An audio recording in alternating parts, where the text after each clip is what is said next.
here we are at the double parashut of Vayakel Pekudei. We now suddenly, when we think about the amount that we've traversed since the beginning of the book of Shemot, which was when the Jewish people had just come into Egypt, there's been the change in monarch. Suddenly they go from being the important people of the time to being an oppressed nation, become slaves. And so we had the whole story of the Exodus, coming out of Egypt, receiving the Torah, getting all the societal laws, being told to build the Mishkan, messing up with the golden calf. And now this week, we come back to summarize the Mishkan again. And we end up with a Mishkan that is erected on the 1st of Nissan, which is, of course, the month we're about to usher in for Pesach. So this Shabbat, we will not only read Vayakel Pekudei, this double ParSHa, we'll also bless the new month of Nissan, but it's actually also at the time that the Mishkan was inaugurated, because it was inaugurated at the beginning of Nissan. And then we end off with a beautiful climax where the Shekhinah, the divine presence, comes down into the Mishkan, and suddenly you have everything that they had been living for, of having a home for God, has been fulfilled. So on the one hand, it's a beautiful ending. On the other hand, we're left with many questions, which is we've gone from this book, which was so real. It was talking about people being oppressed, going from having everything to having nothing, to becoming a people, to having God in their lives. And now it's suddenly the focus has totally shifted us onto the Mishkan. What is this all about? Second of all, what is the significance of the fact that the Mishkan was put up at the beginning of Nissan? In fact, the rabbis say it was ready well before the beginning of Nissan. It lay there in the middle of the camp for a good month, but there was something auspicious about the beginning of Nissan, that it was ordained that it should only go up then. And the rabbis give this reason. They say the beginning of Nissan is the birthday of Yitzchak Avinu, of Isaac. And they wanted to mix simchas. You know, when you have one birthday in the family and then suddenly, I don't know, a child is born on that day and the parent and the child share birthdays. Some people love that and some people can't think of anything worse. But essentially the rabbis are saying what a beautiful thing is take the energy of Yitzchak's birthday, only put that, it's almost like having an inflatable that's out on your lawn, have it there ready, but only put it up when it gets to the 1st of Nissan. What is this about? It's like, is it some magical date that we're waiting for? It must be there's something about Yitzchak's birthday that's significant to understanding what the Mishkan is all about. My third question, I want to really ask 4 questions today. My third question is, what is this whole Mishkan business all about? Why have we come back to the Mishkan? We had 2 weeks of Mishkan, then we read about the golden calf, and now we've come back to it. Did we not read enough about it beforehand that we now have to come back and summarize it again? We know the Torah does not waste words, and especially for us, most people who are not architects or builders, it's much harder reading. We've left the meaning of all that narrative of leaving Egypt, etc. behind. Why now dwell again and bring Shemot to a close with coming back after the golden calf to the Mishkan? And finally, my final question at least is, what is it that is significant? What does the Mishkan really represent for us in bringing the book to a close? We see that if we take ourselves back to ParSHa for a moment, actually, sorry, let me pause there for a second, especially seeing as most of us here this evening are women, but it's interesting for anybody. There's a very interesting description brought in the ParSHa a few times about the women this week. And the reason why that's interesting is because women are not very often mentioned in the Torah. And certainly when we're talking about them doing things as a nation, it doesn't often single out the women. You know what the women were specifically singled out for in the ParSHa this week? It says, V'chol isha chachmat lev, those women who had wise hearts, b'yadeha tavu, they would spin the materials with their hands. And the commentaries say the men brought the materials, but it was only the women who had the wisdom to be able to spin them together. You know, obviously it's a stereotype. Perhaps there were men who were also skilled in the spinning, but it certainly seems to me that there's something almost symbolic about this symbol of the women spinning, to the point that actually this became something in Jewish law, that over history, women who had lots of servants and didn't do any of the chores in their homes in ancient times, they were still expected to spin wool, because the spinning of the wool took on some sort of symbolic meaning that wasn't just about doing what needed to be done. So if you're not good at embroidery or ironing and that doesn't do it for you, fine. But the spinning, there was something about the spinning that it still needed to be done. It's mentioned to us at least twice in this week's ParSHa. And my question is, how does this fit in with the power of what the Mishkan represented? There must be some sort of symbol of what the women symbolized and what their spinning symbolized. So would anybody like to add to my questions? There are quite a few there. Obviously, my overarching question is that for us today, where a Mishkan or a temple is something that is so far from our lives, you know, what's the significance for us in being able to put it in our pocket and go away for the week with food for thought and some inspiration to take away with us?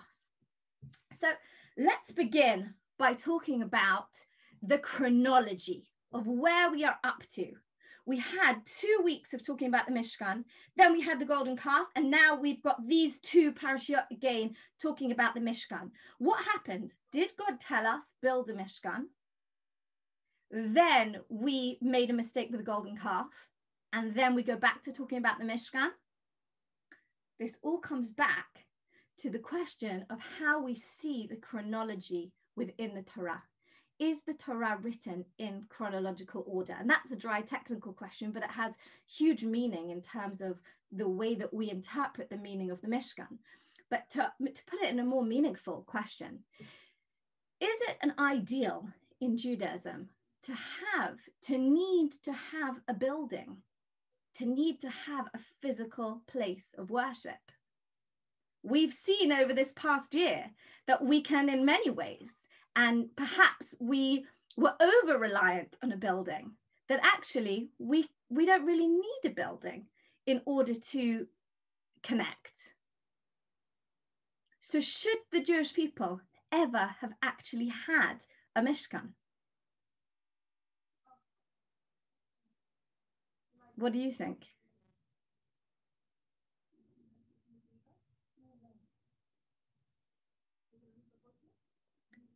Well,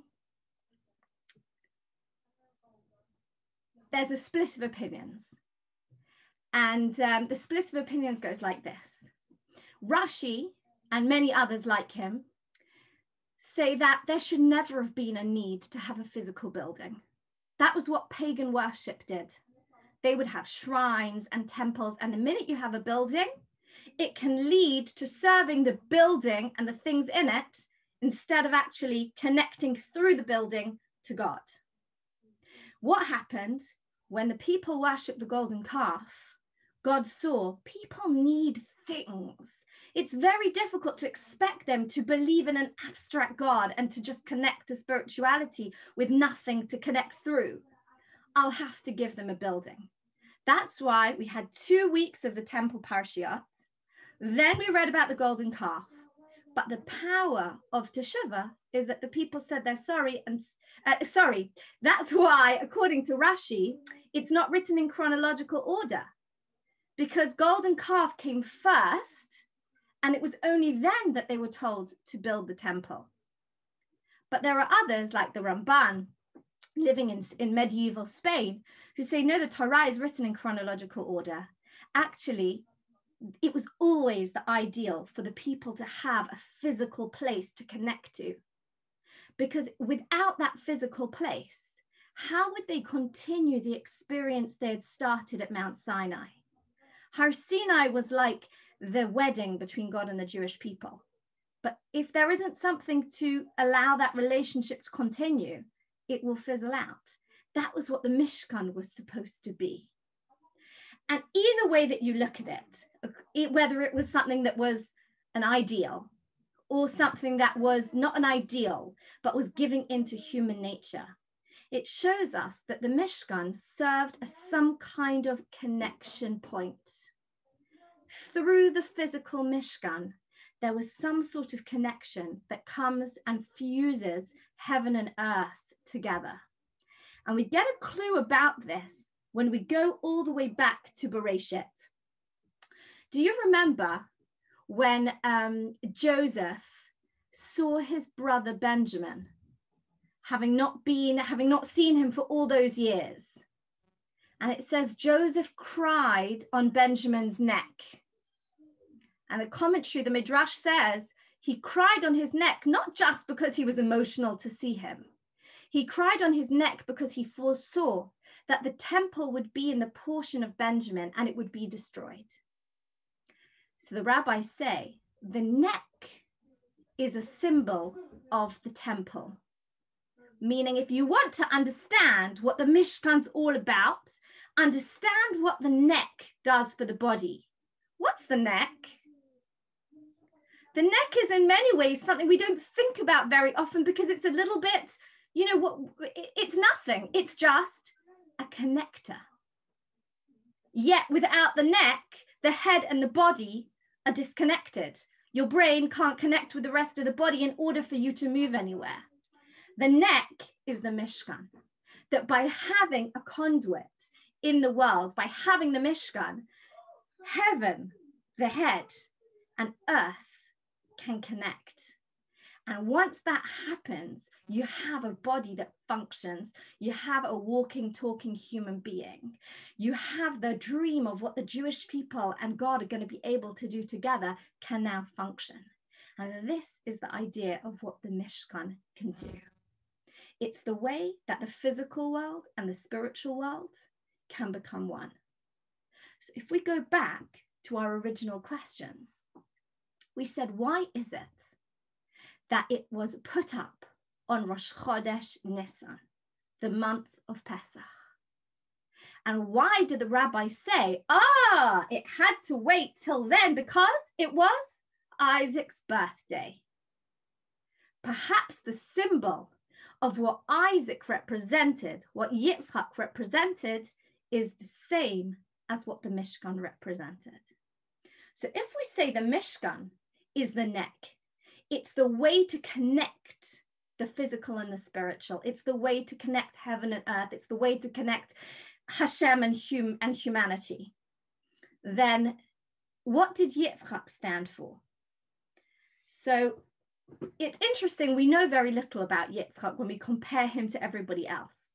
But one nuance that stands out about him as opposed to everyone else is that almost all of our leaders, at some point, Hashem or somebody else called their name twice. For example, when Abraham was at the binding of Isaac, the angel wants to stop him slaughtering his son, calls down, Abraham, twice. Abraham. When Moses is at the burning bush and God comes to him, he's Moshe. Same with Jacob, you have the doubling, Yaakov. The rabbis say, why did everybody have their name called twice? Because we all have our physical selves and we have our spiritual selves. We're complex beings. And at certain points in time, we're driven by our physicality. And at other points in time, that we're driven by something that's higher.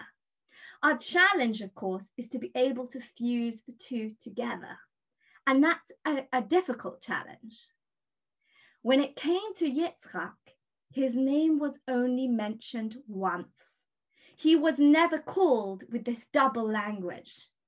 And so the rabbis felt that there was something unique about Yitzchak, that for some reason, perhaps the very intense experience he had had at the binding of Isaac, he had managed to fuse his physical self and his spiritual self together. Could also be why we know so little about him, because he was a very sort of enigmatic being. It's a challenge to be able to fuse those things together. And that's why the rabbis say Yitzchak's birthday, Isaac's birthday, the one of our ancestors who managed to fuse the physical and the spiritual together, that's the day that the Mishkan should be put up, because that is the raison d'etre of the Mishkan. It's to be able to fuse spirituality and physicality. But that doesn't just come just by default, because like anything that we have, the minute we have something physical, it's very easy for it to go wrong. It's very easy for it to go into idol worship, which is exactly, I suppose, what somebody like the Ramban, going back to the chronology, he'd say people got so involved in all the physical stuff and gathering for the Mishkan that you could say that almost distracted them, that they then invested too much in physicality and they went astray with the golden calf. So there's a danger there. So rather, what did they do? They get the concept of the Mishkan, they build it, they have it ready, but then, like that giant inflatable, it just sits there for potentially a whole month. That time between almost Purim and Pesach, for people to just be able to look at it every day. And every time they would walk past, they would think about its significance. What does it mean to them? How do they want to use it? How's it going to help them in their lives? How's it going to actually help them connect? So in a sense, we're talking about a Mishkan of yesteryear. But in another sense, we're actually talking about the way that we engage with physicality, which is our every single day challenge. How do we navigate that roller coaster of the spiritual self and the physical self and fusing them together and finding our way? You know, one of our kids is exposed, shall I say, a lot more to the physical world or to the outside world than a lot of the peers she's in school with. And, you know, we believe very deeply that there's a spirituality that can be found in the world of art and in Shakespeare, etc. And there are many people parents of her peers, who might not say that. And they would choose a much more sheltered upbringing. And what we explained to her is that essentially we've put her on a tightrope. Because when you are trying to walk the tightrope between physicality and spirituality and fuse them together, and you're not going to shy away from physicality or from that outside world, you run more risks than if you just shelter yourself.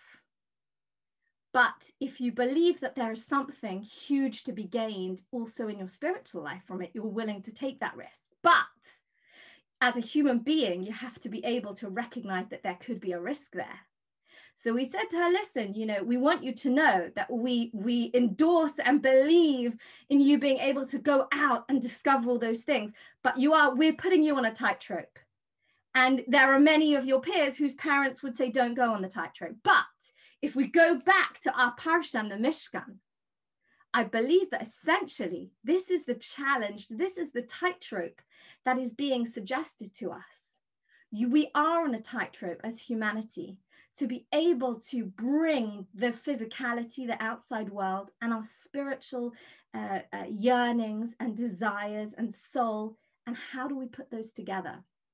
Yitzchak was the one who found his way the most easily, and that's why the Mishkan was put up on his birthday, to say, I'm giving you a Mishkan, use it as the neck, use it as the thing that's going to connect the head to the body. And don't take it for granted that just by it being there, it will be able to connect the head and the body, because it's about how you choose to use it. And that's why in later time in history, there were times that temple service was totally corrupted and used in a wrong way. Because it's not saying that just by being there, people are going to be able to navigate their way. Now, we have two more strands, two more questions that we asked at the beginning, and we've got 7 minutes to be able to tie them into our tapestry. The first one was about the significance of the month of Nissan, not just as Yitzchak's birthday, but also as the month that's going to have Pesach in it. And how we are reading these ParSHa on the Shabbat, where we're going to say it's going to be Shabbat Mevarachim when we bless this month of Nissan that's coming in. Let's take ourselves back to the very first Nissan for the Jewish people. We're going back to them being in Egypt. We're a year before the Mishkan's being put up. Where were they 1 year ago?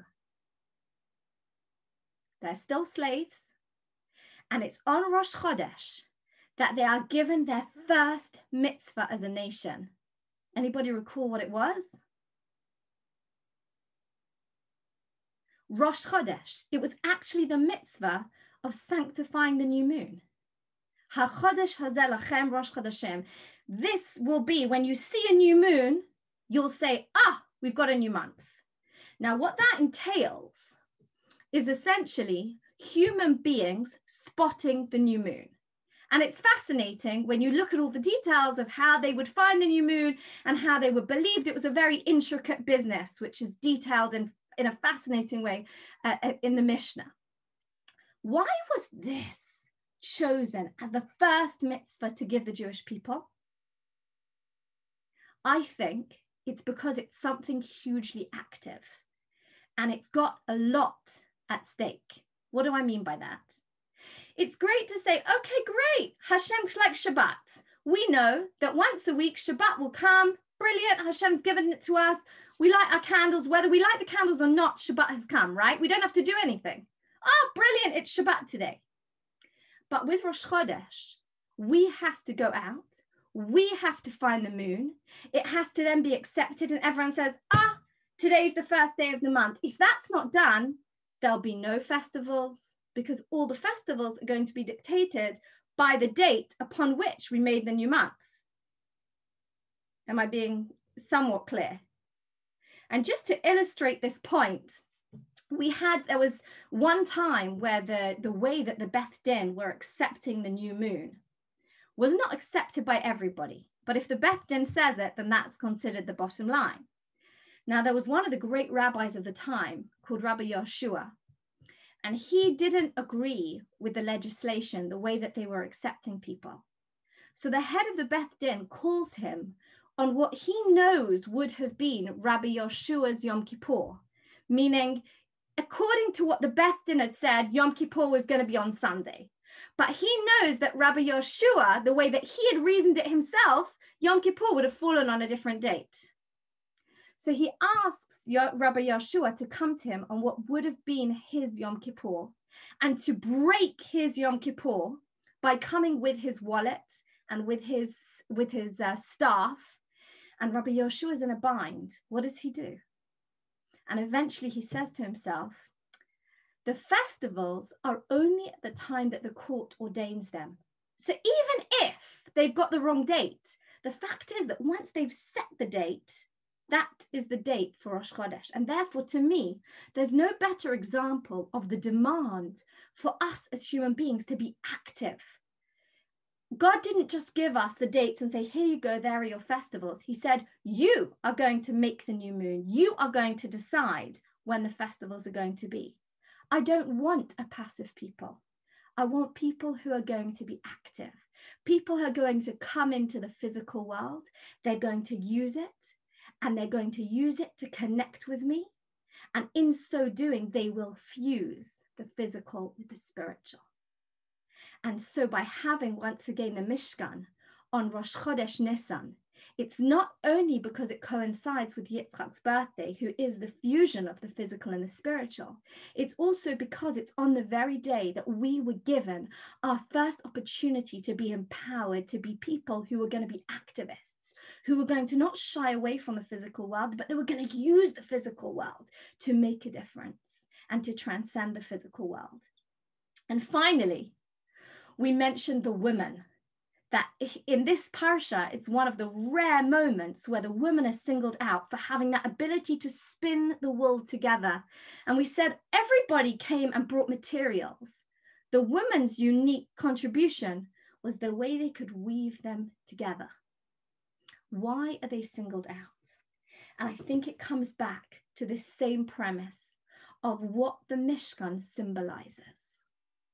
In Kabbalistic teachings, the feminine is not just the woman as the woman, but it's actually a symbol. It's that within the world, there's always those who give and those who receive. Whenever it talks about something feminine, in Jewish literature, it's speaking about the one who receives, the receptacle. And therefore, I think it's making a statement about who are the women. Human beings can feel like the receivers. We're put in the world. We don't choose a lot of what we have. We're given what we have. We receive. And the ParSHa is telling us the skill is not in what you receive. It's about how you spin that fabric together. It's about how you take what you've been given and how you are able to make a beautiful tapestry from it. How you are able to use the description of the women is that they were wise of heart. How you're able to not just use your wisdom to spin it in a certain way, but I think that the thing that distinguishes a person being wise of heart to being wise of mind is that the one who's wise of heart wants to share it with others. And here, the idea is that the ones who are receiving are not just passively receiving, but they are actually spinning it into some unique fabric, which is come from their own wisdom as a way to then share it with everybody else. And therefore, we suddenly see this common theme that whether we believe that the Mishkan was an ideal from the start, or whether it was something that was a giving in to a human need to be in the physical and to dwell in the physical and to connect through the physical, the Mishkan was an opportunity. It was a recognition of giving us a neck where we can connect the head and the body together. That through the Mishkan, heaven and earth connect. Our physical side and our spiritual side connect. In these days, we don't have a Mishkan, but we don't just read these ParSHa and say, beautiful, they had that in the time of the Mishkan. Actually, we recognize it's probably still our single greatest challenge of how we navigate that, the spiritual longings that we have together with our physical needs. The Mishkan teaches us we don't shy away from the one in order to embrace the other, but rather we constantly, like the woman, look to be able to stock take and see the materials that we've been given and how we are able to spin from that something that's not only beautiful within the physical world, but that can transcend that and offer us the opportunity to also really connect. And so when we come to the end of Shemot, on the one hand, we've come a long way. We've almost forgotten about being slaves and leaving Egypt. And we feel like we've gone into a totally different topic. But on the other hand, actually, we've brought all of those concepts, all of the struggles that we've had to deal with of being a passive slave nation. We understood that our greatest calling when we were liberated was to realize that we were going to be partners with God, activists. And that's the symbol of the Mishkan. And that's why it is apt to end the book of Shemot with Vayakel Pekudei, summarizing once again all of the Mishkan, in order for us to be able to realize that that whole story of being slaves, of being free, of going to Mount Sinai, of making our mistakes along the way, is really about the great challenge that we all have in the world of being able to find our way to fuse the physical and the spiritual together. So chazak, chazak, minit chazek. And next week, we will begin, the Pesach program is going to begin. So our mini series is, as we said at the beginning, come to an end. But I do hope that after Pesach, we'll be able to reconnect and have a little look at Vayikra together.